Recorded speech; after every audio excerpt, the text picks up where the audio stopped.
दोस्तों, हम और आप में से ऐसे बहुत से लोग होंगे जिन्होंने अब तक हवाई जहाज में सफर नहीं किया होगा, लेकिन बात अगर एक लंबी यात्रा की आएगी तो आप में से ज्यादातर लोगों की यही राय होगी कि वो यात्रा आरामदेह, सुखद और तेज रफ्तार की तो होनी ही चाहिए, ताकि सफर का भरपूर आनंद आए और सफर कब खत्म हो जाए ये भी पता ना चले। और अगर ऐसी यात्रा कहीं संभव है तो वो है केवल हवाई जहाज। लेकिन यही हवाई जहाज और इसका सफर कई बार एक विपरीत रूप भी ले लेता है, एक ऐसा रूप जिसमें आराम हराम हो जाता है, सुख दुख में बदल जाता है और जहाज की तेज रफ्तार गंतव्य को ना जाकर सीधा मौत के मुंह में ले जाती है। और इससे पहले कि कुछ समझ में आता है तब तक बहुत देर हो जाती है। इतनी देर की जहाज के साथ हुए कई हादसों में तो ये तक नहीं पता चला कि वो हुए कैसे, उन्हें किसने किया और उन हादसों के पीछे का मकसद क्या था। और आज की इस वीडियो में हम आपको हवाई जहाज के साथ घटी कुछ ऐसी ही रहस्यमयी घटनाओं के बारे में बताने जा रहे हैं, जिन्हें जानकर हम तो पहले ही हैरान हो चुके हैं। अब बारी है आपकी। जब आपको जहाज पर रहने वाले भूत के बारे में और उस भूतिया जहाज के बारे में पता चलेगा जो साल 2014 में ऐसा लापता हुआ कि आज तक भी नहीं मिला।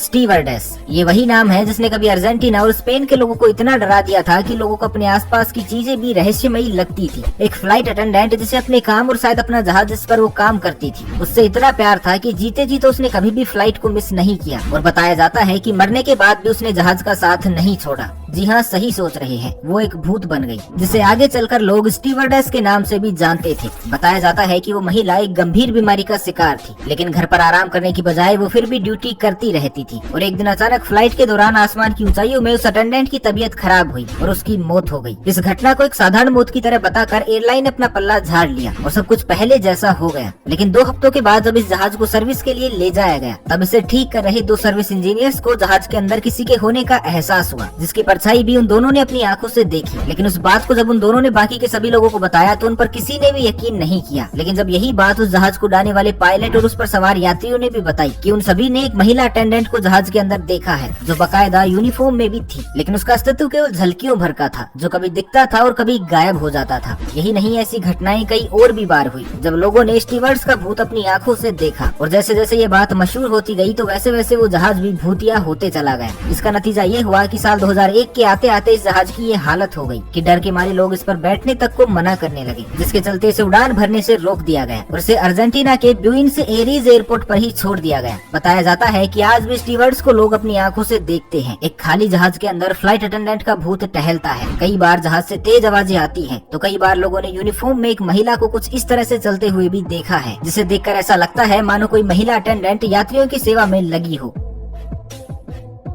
जहाज के साथ कुछ ऐसी ही रहस्यमयी घटना 1 सितंबर साल 1983 को भी हुई थी, जब रशिया का एक फाइटर प्लेन आसमान में दुश्मन देश अमेरिका द्वारा भेजे गए एक जासूसी विमान को ढूंढ रहा था ताकि वो उसे ध्वस्त कर सके। अभी रूस का फाइटर प्लेन दुश्मन देश का विमान ढूंढ ही रहा था कि तभी अचानक उसके सामने एक विमान आ जाता है और वो उसे उड़ा देता है। रूस को लगता है कि उसने दुश्मन देश के जासूस को ढेर कर दिया है, लेकिन बाद में पता चलता है कि उसने गलती से दुश्मन देश के 269 मासूम नागरिक ढेर कर दिए। उसने एक कमर्शियल जहाज जिसमें 240 यात्री और 29 क्रू मेंबर बैठे हुए थे, जिनका कोई कसूर नहीं था, एक जासूसी विमान समझकर मार गिराया, जिसमें सभी लोग मौके पर ही मारे भी गए। अब रूस से भले ही चूक हो गई थी, लेकिन वो ये भी जानता था कि वो उससे मुकर भी नहीं सकता और बेगुनाह लोगों की मौत का पाप अपने सर पर भी नहीं ले सकता, वरना पूरी दुनिया उसके पीछे पड़ जाएगी। इसलिए अमेरिका ने जैसे ही इस मुद्दे को उठाया तो रूस ने तुरंत ही पलटवार कर दिया और बताया कि उसने जिस जहाज को मार गिराया था वो यात्रियों से भरा हुआ नहीं था, बल्कि जासूसों से भरा था और वो सभी उसके देश के लिए खतरा थे। लेकिन जब रूस ने जहाज का मलबा तक अमेरिका को सौंपने से मना कर दिया तो उसकी नीयत और हरकत दोनों का एहसास अमेरिका ही नहीं बल्कि पूरी दुनिया को भी हो गया। लेकिन कहते हैं ना कि जब कोई सबूत नहीं तो फिर कोई गुनाह भी नहीं, और जहाँ गुनाह नहीं वहाँ गुनहगार भी कोई नहीं। और इस तरह ये रहस्यमयी हादसा दबा दिया गया। लेकिन जब यूएसएसआर टूटकर रूस बना तब इस रहस्यमयी प्लेन हादसे से कई पर्दे उठे कि रूस ने एक बोइंग RC-135 जो एक अमेरिकी जासूसी विमान ही था, इसे ढूंढने के लिए एक अभियान चलाया था और इस पर रूस ने 2 मिसाइल भी दागे थे। लेकिन वो एक कमर्शियल जहाज पर जाकर कैसे लगे ये राज फिर भी बाहर नहीं आ सका। और क्योंकि हादसे के तुरंत बाद ही यूएसएसआर ने मलबे को भी गायब कर दिया था जिससे सबूतों को मिटाया जा सके, तो ये प्लेन हादसा हमेशा के लिए एक रहस्य बनकर ही रह गया। और इस बात का जवाब कभी भी नहीं मिला कि आखिर उस दिन उस अमेरिकी जहाज के साथ सचमुच में क्या हुआ था। दोस्तों, आपने दूसरे विश्व युद्ध से जुड़ी बहुत सी कहानियां तो सुनी ही होंगी, जिसमें पूरी दुनिया ने 2 हिस्सों में बंटकर एक दूसरे पर जल, थल और वायु हर क्षेत्र में हमले किए थे। लेकिन हमला करने के कुछ तरीके ऐसे भी थे जो ना तो तब किसी को पता चले और जब पता भी चले तो कोई उन्हें समझ ही नहीं पाया। ऐसा एक हथियार था ग्रेमलिन, वो जीव जिसका इस्तेमाल दूसरे विश्व युद्ध के दौरान खास करके विमानों में किया जाता था, जब दुश्मन देश अपने दुश्मन के जहाजों में जीवों को छोड़ दिया करते थे। एक ऐसे रहस्यमयी जीव जिनके बारे में शुरुआत में तो किसी को आइडिया भी नहीं लगा, लेकिन जब इनकी मौजूदगी में बड़े बड़े विमान हादसों की शुरुआत हुई और इनके रहते विमान में गड़बड़ियां आने लगी तो सभी देश ग्रेमलिन को लेकर चौकन्ना हुए। इस रहस्यमयी जीव के बारे में सबसे पहले एक अमेरिकी पायलट ने बताया, जब करीब 25,000 फीट की ऊंचाई पर यात्रियों से भरे एक बोइंग विमान को वो पायलट उड़ा रहा था, तभी अचानक उसके पैरों पर किसी रहस्यमयी जीव ने हमला कर दिया। सैकड़ों की संख्या में अनजाने जीव जहाज में से एक एक कर निकलने लगे, जिन्होंने पहले तो केबिन में उसे परेशान किया, फिर उसकी वजह से जहाज में भी खराबी आने लगी। पायलट ने बताया कि जहाज के इंजन में ईंधन रुक रुक कर जा रहा था, जो उस दिन से पहले होते हुए उसने कभी भी नहीं देखा था। और तो और प्लेन का इलेक्ट्रिकल सिस्टम भी पूरी तरह से चरमरा गया था, जिसके चलते लाइट बार बार आती और फिर चली जाती। प्लेन में बैठे कुछ यात्रियों ने भी उन रहस्यमयी जीवों की पुष्टि की और बताया कि वो अजीब से दिखने वाले जीव छोटे जरूर थे, लेकिन उनमें से कुछ जीव तो ऐसे भी थे जो एक एक फीट तक के भी थे, जिनके बड़े बड़े कान थे और आंखें ऐसी मानो उनमें से खून कभी भी बहने लगेगा। फिर जब कुछ ऐसी ही शिकायत ब्रिटेन के एक पायलट ने भी की, तो फिर प्लेन के हादसों और उनमें मिलने वाले ग्रेमलिन को गंभीरता से लिया गया और उसकी जांच की गई। तो पता चला कि मिडिल ईस्ट में मौजूद आइलैंड ऑफ माल्टा वो जगह थी जहाँ ये रहस्यमयी जीव पाए गए थे, लेकिन उन्हें वहाँ से पूरी दुनिया के जहाजों तक कौन पहुँचा रहा था, ये आज भी एक रहस्य है। और केवल इतिहास ही नहीं, वर्तमान में भी प्लेन ऐसे रहस्यमयी हादसों का शिकार हो रहे हैं, जिनके बारे में एक सबूत तक नहीं मिला है। और वो भी तब जब आज पूरी दुनिया डिजिटल युग में जी रही है और हर तरफ सीसीटीवी कैमरे लगे हुए हैं, जिनकी नजर से कोई भी नहीं बच पाता, और जो बच भी जाता है उन्हें कोई अन्य उपकरण पकड़ लेते हैं। ऐसे युग में भी मलेशियन एयरलाइन की फ्लाइट MS-370 मलेशिया के कुआलालंपुर एयरपोर्ट से उड़ान तो भरती है, लेकिन ये विमान कभी भी अपने गंतव्य चाइना के बीजिंग नहीं पहुंचता। ये घटना है साल 2014 की, जब 239 यात्रियों वाला ये विमान अचानक ही ट्रैफिक कंट्रोल की नजर से ऐसा गायब होता है कि ना तो कभी इसका संपर्क जुड़ता है और न ही इसका कभी पता चलता है। और आज 7 साल के बाद भी इसका कोई पता नहीं है कि ये कहाँ है। समुद्र से लेकर नदी नाले जंगल, कई कई देश और उनके संसाधन, सब कुछ इसे ढूंढने में झोंक दिए गए, लेकिन इस जहाज का एक टुकड़ा तक भी कोई नहीं ढूंढ पाया, जो ये साबित कर दे कि ये जहाज कभी बीजिंग नहीं पहुंचा था। और संपर्क टूटने के चलते ये रास्ता भटका और किसी जगह टकरा कर ध्वस्त हो गया। यही नहीं, इसे आतंकवादियों द्वारा हाईजैक किए जाने से लेकर इसमें लगे ट्रांसपोंडर की खराबी जैसी कई संभावनाओं पर शोध जांच सब कुछ कर लिया गया, लेकिन कोई भी उस राज से पर्दा नहीं उठा पाया कि आखिर बीजिंग ना पहुंचकर एक जहाज कहीं और कहाँ गया, और अगर कहीं जाकर क्रैश भी हुआ था तो उसका मलबा आखिर क्यों नहीं मिला। कमाल की बात तो ये थी कि MS-370 को इतने बड़े पैमाने पर ढूंढने का प्रयास किया गया था कि बताया जाता है कि हिंद महासागर का करीब 5 लाख हेक्टेयर का इलाका तक खंगाल दिया गया था, लेकिन जहाज का फिर भी कुछ पता नहीं चला। और आखिर 3 साल तक खोजने के बाद जब सभी देश थक गए तो इस जहाज को खोजना ही बंद कर दिया गया, जिसके बाद